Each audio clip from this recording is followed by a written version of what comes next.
Good morning. நான் உங்கள் maths teacher பேசுகிறேன். All of you welcome to our maths ma'am TNPSC class. இன்றைக்கி பாருங்கள், நம்பர் சிஸ்டத்தில் ஒரு சின்ன கணக்கு.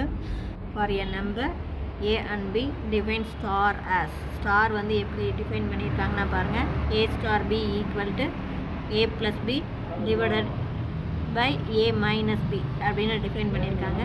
தென் find the value of 1 star 2 star 3 அப்படின்னு கொடுத்துருக்காங்க. இதனுடைய வேல்யூ நம்ம கண்டுபிடிக்கணும். இப்போ ஜஸ்ட்டு பாருங்கள், ஏ ஸ்டார் பியுடைய ஃபார்முலா பார்த்தீங்கன்னா A plus B divided by A minus B. அப்போ ஃபஸ்ட்டு நம்ம இந்த ப்ராக்கெட்டு தான் போடணும். என்னென்னா 1 ஸ்டார் 2 தான் போடணும். அப்போ 1 ஸ்டார் 2 ஈக்குவல் டு நமக்கு என்ன வரும், 1 + 2 டிவைடட் பை 1 மைனஸ் 2. அப்போ நம்மளுடைய ஆன்சர் 1ஐயும் 2ஐயும் கூட்டினீங்கன்னா 3. கீழே பார்த்தீங்கன்னா 1 - 2 அப்படின்னா பெரிய நம்பருடைய குறி மைனஸ் கழித்து போட்டிங்கன்னா 1. அப்போ நம்மளுடைய ஆன்சர் கீழே 1 போட தேவையில்லை, ஆனால் மைனஸை மேலே கொண்டு போயிடலாம்.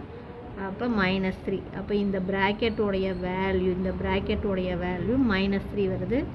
எகைன் -3 ஸ்டார் 3க்கு போடணும். அப்போ -3 ஸ்டார் 3 எகைன் அதே ஃபார்முலா ஏ ஸ்டார் பின்னு பாரு, ஏ ப்ளஸ் பி மேலே கூட்டணும், கீழே கழிக்கணும். அப்போ -3 + 3 டிவைடட் பை -3 அப்போ மேலே நமக்கு 0, கீழே மைனஸ் ரெண்டுமே மைனஸ். அப்போ மைனஸில் மொத்தமாக 6. அப்போ 0வை 6ஆல் டிவைட் பண்ணாலும் நமக்கு 0. அப்போ நம்மளுடைய ஆன்சர் 0. புரிஞ்சுதுங்களா? இவ்வளோதான், ஒன்றுமே இல்லை.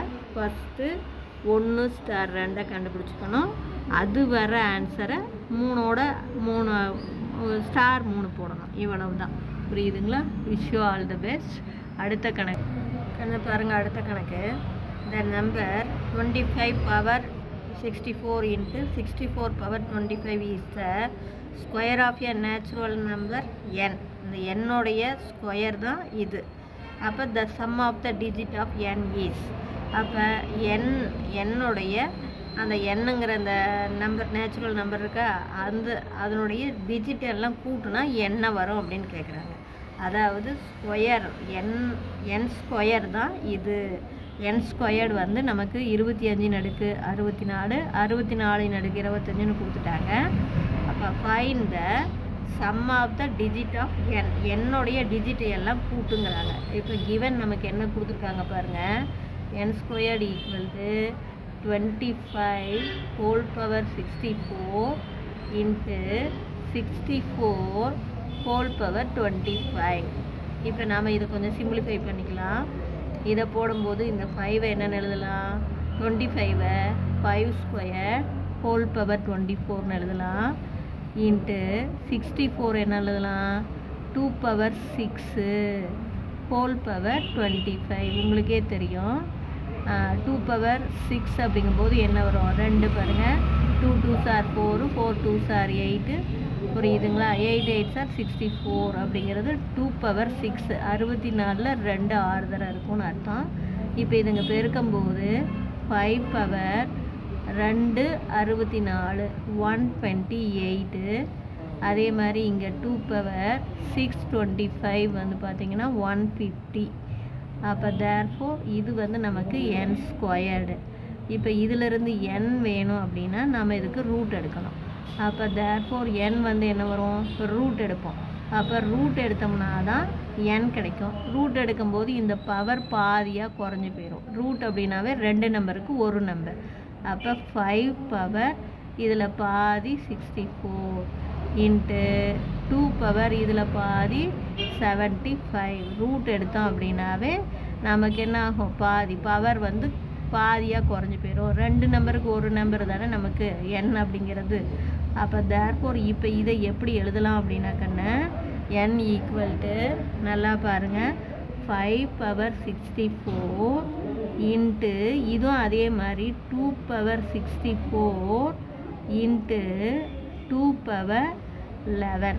அதாவது இந்த 64 வர மாதிரி இந்த 75ஐ பிரித்து எழுதுங்க.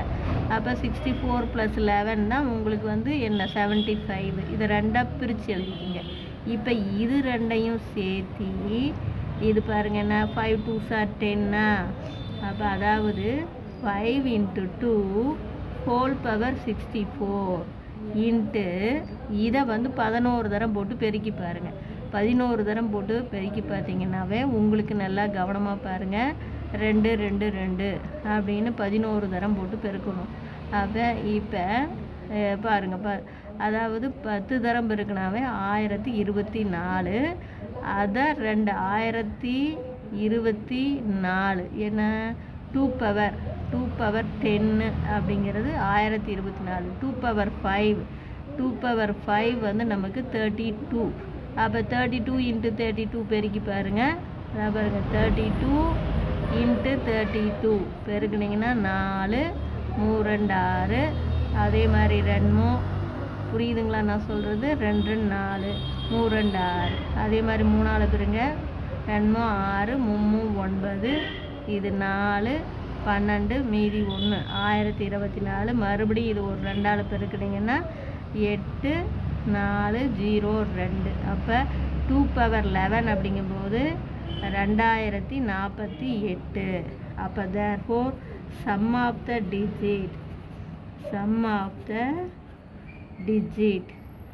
அப்போ sum of the digit போட்டிங்கன்னா 2 + 0வுக்கு வேல்யூ இல்லை 4 + 8. அப்போ இதை கூட்டி போட்டிங்கன்னா 14. அப்போ நமக்கு ஆன்சர் 14 தான். இது வந்து நமக்கு வராது. ஏன்னா 5 2s are 10. 10 பவர் 64. 10 64 பெருக்கும்போது 0 0 0. இதோட 64 0 சேர்த்துவோம். அவ்வளவுதான். அப்போ நமக்கு ஆன்சர் 14. புரியுதுங்களா? இது ஒன்றுமே கிடையாது. இப்போ பார்த்தீங்கன்னா இது வந்து நேச்சுரல் நம்பர் என்னோடைய ஸ்கொயர்டு. அப்போ n² = 25 பவர் 64 × 64 பவர் 25. இப்போ 5 எப்படி எழுதலாம்? 25 எப்படி எழுதலாம்? 5² ஹோல் பவர் 64. அதே மாதிரி 64 டானா வகுத்தல் போட்டு 2ஆல் வகுத்து பாருங்கள். 2 × 6 வரும். 6 தரம் பாரு 3 2 2. மறுபடியும் 2ன்னா 1 2 2 மீதி 1 6 2 12. மறுபடியும் 2ஆல் போட்டிங்கன்னா 8. மறுபடியும் 2ஆல் போட்டிங்கன்னா 4 2 2. இப்போ எண்ணி பாருங்கள் 2 6. அப்போ இப்போ இதை பெருக்கிக்கணும் பவரை. அப்போ 5 128. இங்கே 2 150. இதிலிருந்து n மட்டும் வேணும்னா ரூட் எடுக்கணும்.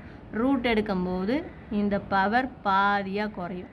அப்போ 5 64. இங்கே 2 75. இப்போ இந்த 64க்கு தகுந்த மாதிரி இதை பிரிச்சுக்கலாம். அப்போ 5 64 × 2 64. இதில் 64 போச்சுன்னா மீதி 2 11. அப்போ இதை எழுதும்போது 5 × 2 ஹோல் பவர் 64. இப்போ இங்கேயே போடும்போது பாருங்கள் I2 10. அதுக்காக தான் இதை இப்படி எழுதுறது. இந்த 2 11 தரம் போட்டு பெருக்கணும்னா 2048. அப்போ இது 10 64 தரம் பெருக்கணும்னு அர்த்தம். அப்போ இங்கே 64 0 சேர்த்தணும்னு அர்த்தம். இப்போ சம் ஆஃப் த டிஜிட்னா இதை மட்டும் போட்டால் போதும். இப்போ 2 + 4 + 8 இது 0 ஆயிடுது. அப்போ நமக்கு 14. புரிஞ்சுதுங்களா? Wish you all the best. Thank you.